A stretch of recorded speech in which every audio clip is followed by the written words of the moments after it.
এই 4টি কথা টপাররা তোমাদের কখনোই বলবে না। 1. প্রতিদিনের রিভিশন। টপাররা যা পড়ে তা প্রতিদিন রিভিশন করে বা ঝালিয়ে নেয়। এর ফলে তারা পড়া বিষয়গুলি দীর্ঘ সময় ধরে মনে রাখতে পারে। 2. সময় ব্যবস্থাপনা বা টাইম ম্যানেজমেন্ট। তারা তাদের সময়ের সঠিক পরিকল্পনা করেন, কখন পড়াশোনা করবেন আর কখন বিশ্রাম নেবেন। তার একটি নির্দিষ্ট লক্ষ্য বা গোল থাকে যা তাদের অন্য কাজে মন বিক্ষেপ হওয়া থেকে বাঁচায়। 3. পড়াশোনাকে ছোট ছোট ভাগে ভাগ করা। অনেক পড়া একসাথে দেখলে আমরা সবাই ঘাবড়ে যাই, তাই টপাররা তাদের সিলেবাসকে ছোট ছোট ভাগে ভাগ করে।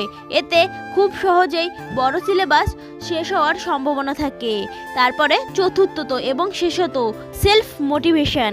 পড়াশোনার জন্য তাদের আলাদা কোনো মোটিভেশনের প্রয়োজন হয় না, তারা পড়াশোনার মধ্যেই নিজেদের মোটিভেশন খুঁজে পায়।